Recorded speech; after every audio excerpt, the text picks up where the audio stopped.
So I took a deep dive into how IQ and happiness are basically intertwined. And if you're happier, do you have higher IQ? Or if you have a lower IQ, or you're not as knowledgeable or wise, are you as happy as other people?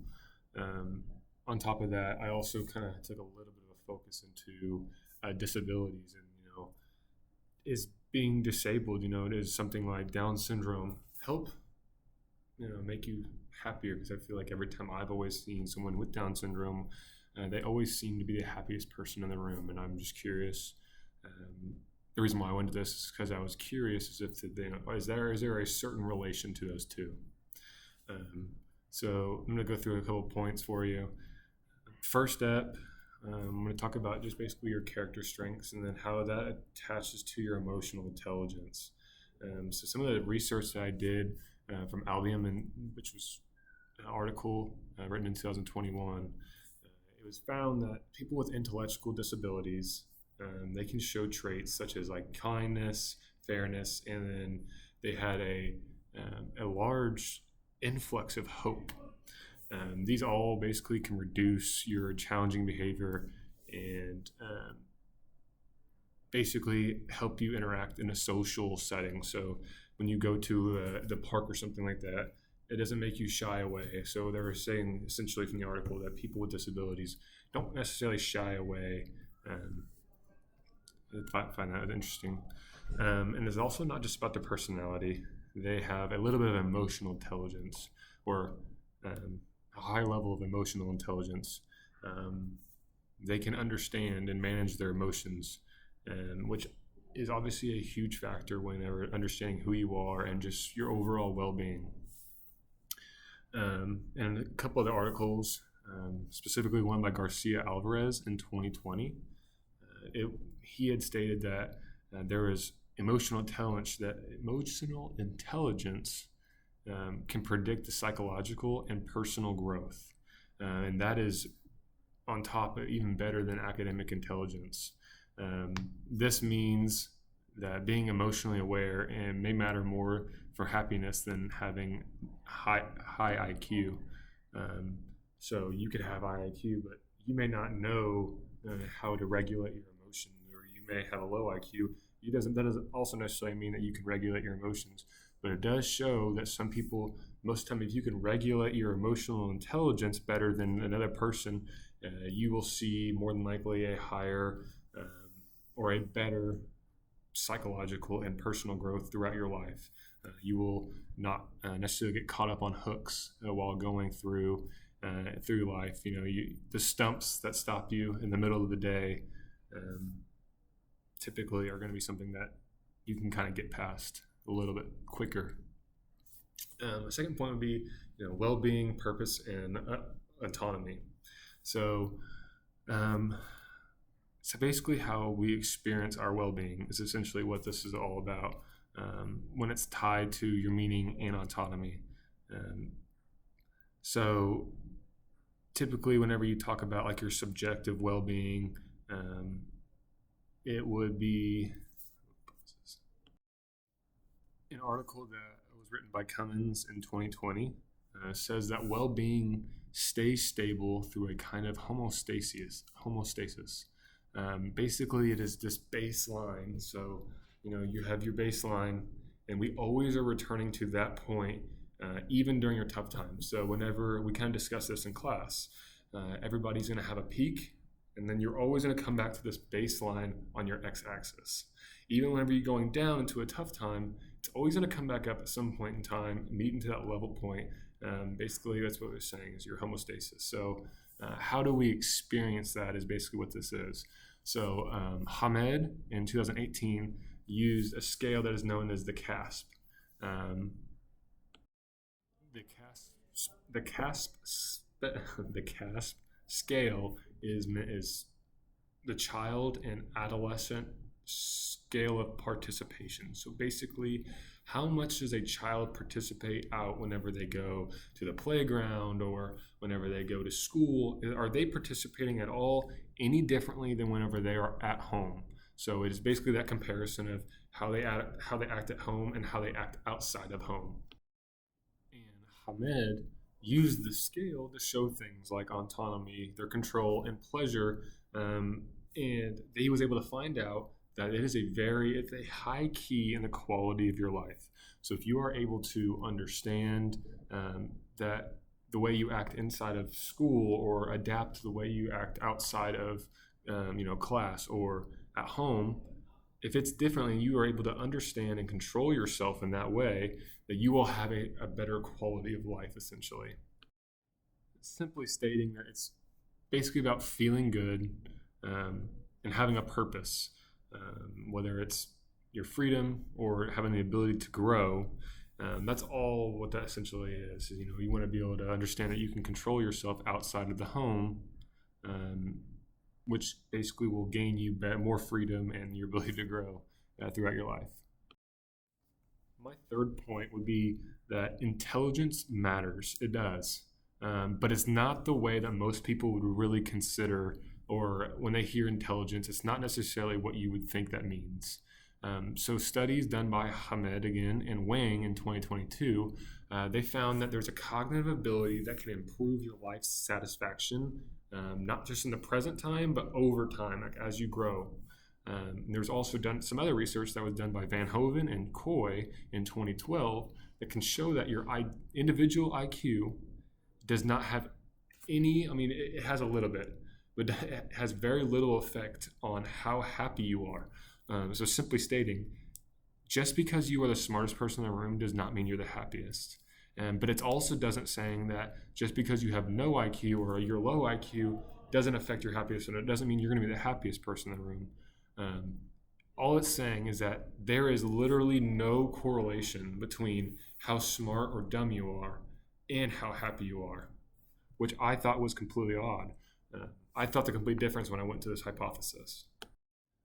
In these articles, it did state that what really does matter is your societal intelligence. So things like your education and the fairness or the trust that you have within a community. So if you go out into the community and people trust you, if people know that you're not going to go and damage structures, if they know you're not going to go and damage the park when you go out and play, that, knowing that you have a societal intelligence to know, like basically the moral code, you will be happier in life. If you know that people like you, you will be happier in life. If you know that people hate you, you may not be as happy in life. If you follow the rules and you are educated, not intelligent, but you're educated, you have a better chance to be happy essentially. And the emotional intelligence in these studies well outperform the academic intelligence parts. So you could predict how happy you would be on a scale based on your emotional intelligence, but it was almost impossible to tell how happy you were based on your academic intelligence. So it's not about how smart you are, it's about how connected and how well you feel like a belonging person. So if you walk into a group of people and you don't feel like you belong, you're not going to be as happy. If you walk into a group and everybody's welcoming, oh, everybody likes you, oh, hey, how you doing? You will be more liked. You will be happier overall.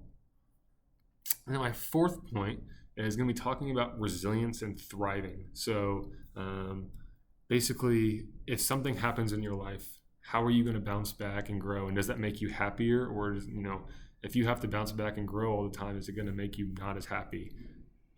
Album and Schaefer's in 2021 both state that resilience in people with intellectual disabilities is built through self-acceptance, daily routines, and social support. What does this mean? So, for example, let's say you are trying to quit smoking.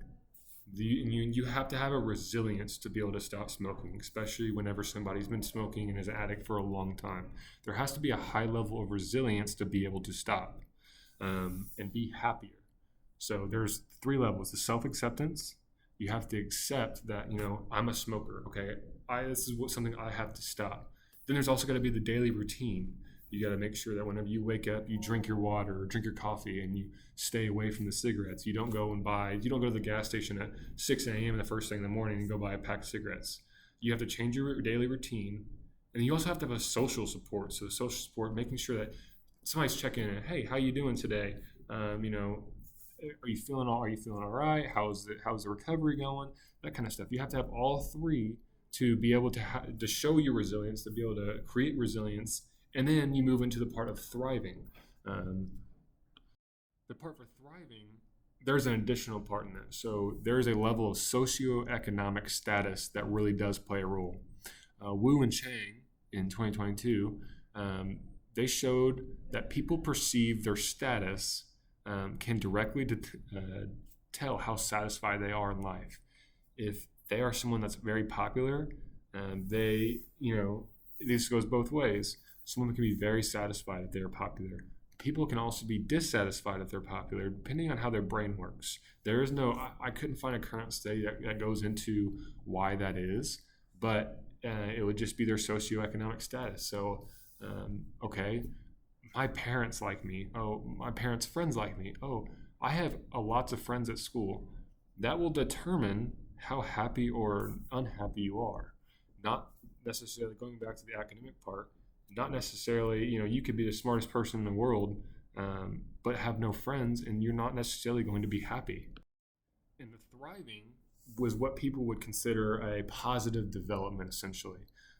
It would come from your emotional skills, how much you participate in a social setting, and then just the autonomy. We kind of talked about that earlier. If you're going to go into a group and everybody is like, oh, hey, how you doing? They want to catch up. If you participate back, you communicate back, oh, I'm doing all right. How are you doing? It is going to show that you are going to get in a state of thriving to where you are going to enjoy where you are and become happier. But as soon as you brush off like, oh, how are you doing? And then you respond with, I'm all right. Okay, they're going to kind of look at you like, okay, he doesn't want to talk. Then the social participation goes away. And then what happens? You become unhappy. And the environment around you really does matter. And you have to have support systems that help people with, disabilities even, since that's what the majority of this is about. But you got to be able to find ways to have resilience, cope with what happens, and then be able to turn that around into something where you can flourish or thrive. So the big picture and everything wrapped up, essentially, intelligence is not necessarily talking about your test scores. Intelligence could easily be talking about your emotional awareness, the autonomy, and then how your socioeconomic status in the country or in your social group or in your family. And going into the specific points of talking about people with disabilities, people with intellectual disabilities, they still have strengths. They can still grow and be happy or be unhappy, but they have a strength in emotional intelligence. They have this access to support that can really shape how they are in their life. If someone with a disability or intellectual disability doesn't have support around them, it's going to be really hard for them to flourish and thrive. With no help, they're not going to have a happiness source because they're not going to be able to understand themselves emotionally, which is one of the key parts of being happy. I really enjoyed the whole process of doing researching for these essays. As soon as we kind of started talking about this a little bit in school or class, this is something I really wanted to deep dive. So if you have any further literature that maybe you possibly want to read into and even fill me in on that, I would be really interested because, like I said, this is one of the most fascinating topics I could think of. And I think it's really interesting because people with depression sometimes can be the smartest people in the world.